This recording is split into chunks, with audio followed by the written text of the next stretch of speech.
Everybody, welcome to chapter 10. We are going to be talking about circles and parts of circles like chords and angles that are created and things along those lines, um, and all the relationships that go with those in this chapter. So today's lesson 10.1.1, is dealing with chords and other circle-related vocabulary and some of the relationships that go along with that. So if you take a look, here's the warm-up review. Two prisms are similar. Their ratio of similarity is 2 to 3. If the volume of the larger one is 2,700 cubic inches, what's the volume of the smaller one? Okay, so if you take a look at the answers here, here's your similarity ratio of 2 to 3.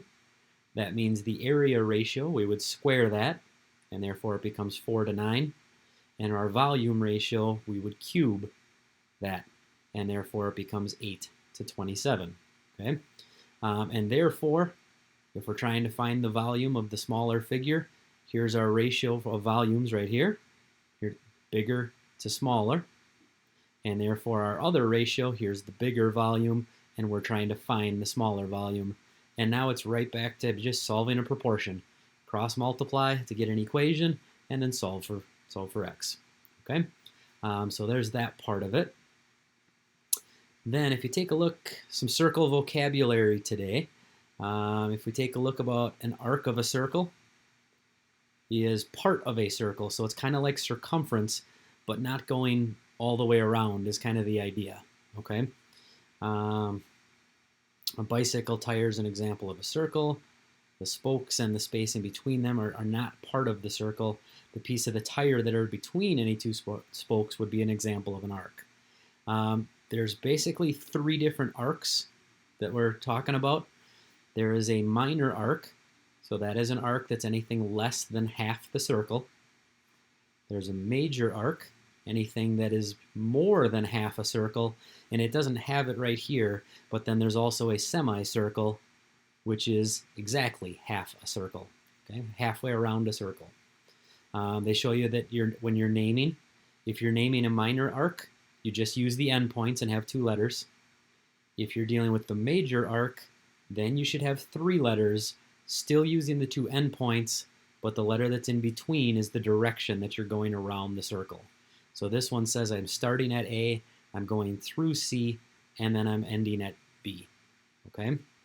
And the last couple of things then, a chord is a line segment where it has both endpoints on the circle. So kind of like in the picture here. This segment AB is a chord of that circle. Okay, a diameter is also a type of chord.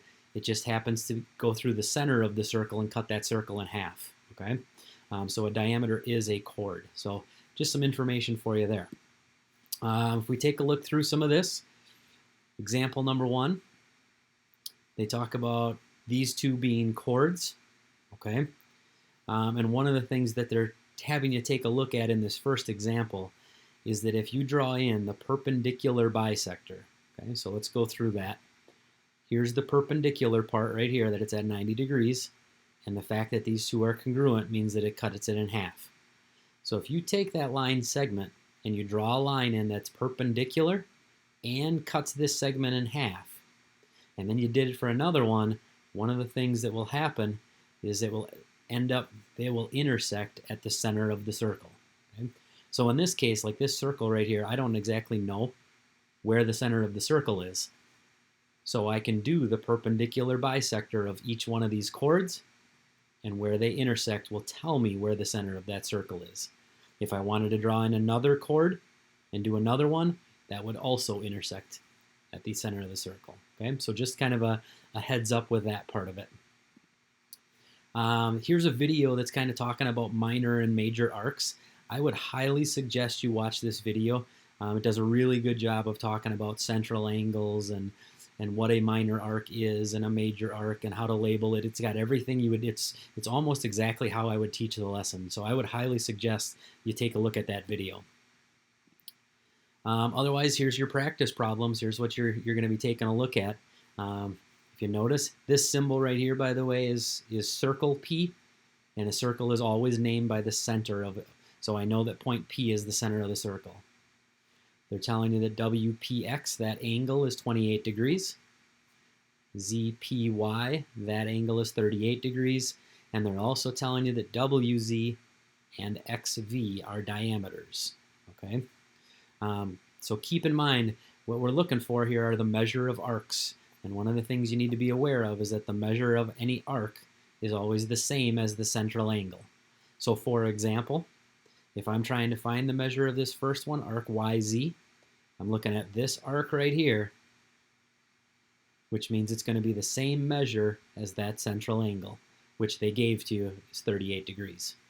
Okay, so if that's 38 degrees, that means this arc has a 38 degree measure out of the 360 if you went all the way around the circle. Okay, so keep that in mind. Remember that when you have a diameter, that you're cutting the circle in half. So you've got an arc that's a 180 degree arc.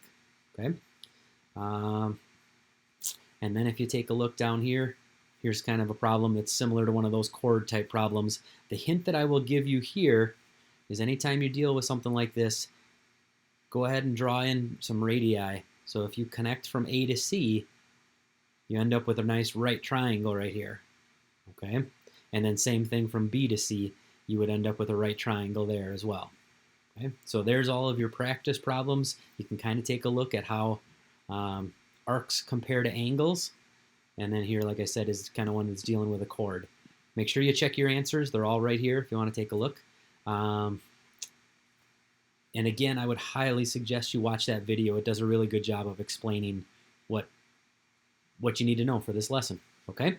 Otherwise, if you have any questions, don't hesitate. Again, as always, make sure you're communicating with me. If you're struggling in any way, the biggest suggestion I can give you is to communicate. So we will talk to you again with lesson 10.1.2.